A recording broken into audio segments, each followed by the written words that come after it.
Straight to Martin Brundle. Hello team, welcome to the grid. Tremendous atmosphere down here. You don't see much of the crowd, you know, because the track is so well illuminated. And take a look at that, wonderful crowd. A lot of anticipation and excitement here. They're ready for a Grand Prix. Now take a look also down into turn one. It's a reasonable run down there. And look what awaits the drivers. Don't you just fancy sitting on the front row of the grid with that ahead of you, and what's actually going to be a very tough race. So it's going to be challenging, I think, for the drivers and teams alike.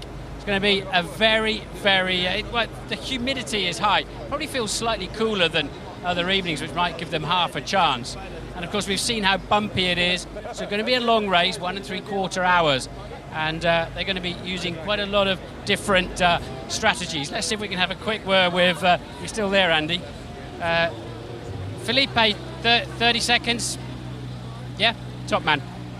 So, brilliant pole position. You were so calm on that lap. It just looked perfect from where we were sitting. Yeah, it was a great pole position for sure. It's always nice to start in a difficult race like that on pole. But we have 61 laps now, which we need to do a similar job.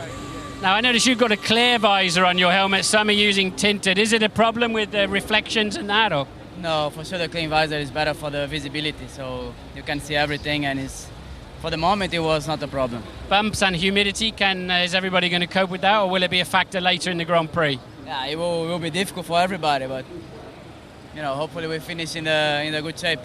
I'll get out of your face, see who else we can find. And yeah, so there's the challenge then. And with the bumps, I want to try and find one of the engineers or something. The bumps on the track, remember they've got what we call the plank underneath that mustn't wear down. We've seen the things running along the racetrack, and at the end of the race, if they're worn out too much, that's to make sure they don't run too low a ride height. If they don't, if they wear out too much, they'll be disqualified. They've really got to get that absolutely right. Raise the car too much, and you lose the performance. Apparently, Hakkinen is around here somewhere. He's talking to a load of boring TV journalists there, and. ITV, no, it is ITV. How are you doing, Team Renault? Are you the sponsors here this weekend?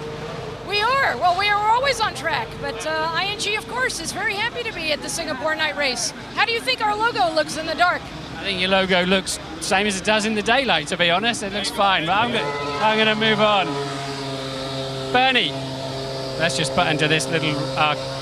What do you think? You pleased? You pleased with it? Yeah, great. Everything's no complaints about anything. It was super. You got any interesting people in your little entourage I could talk to? Prime Minister. Oh, you've done me before on Prime Ministers. Really?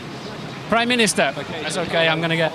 Good to see you. ITV. We're live to a few million people in the UK at the moment. How do you feel about your Grand Prix? You satisfied with it? We are feeling very good. It's gone very smoothly. Everything is set up, and we're looking forward to the race. Well, congratulations. It certainly looks very good. I hope the race works out well. What do you know about the local weather? You must be the specialist here. Are you expecting rain?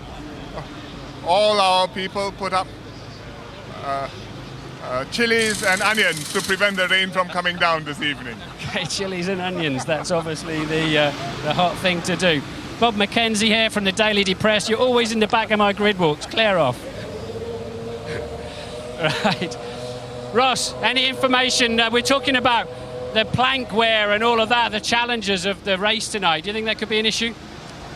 Bumps are definitely an issue, and I think the trouble is if there's any racing going on and they get offline, then it could be pretty eventful. Going into 7, there's only one line. If you go offline, you're in trouble. Oh, really? Now, what about brake wear? Are brakes critical? They're on the limit. It's probably the hardest circuit of the season, so we're going to have to manage them in the race. And has that caught anybody out? Do you think people have got the right amount of blanking? I don't know, to be honest. You can see on the Ferrari they've got pretty big brake ducts on the front, probably the biggest I've seen this year. But I think we'll manage, but I don't know about other guys. All right, you're spying down here on the Ferrari.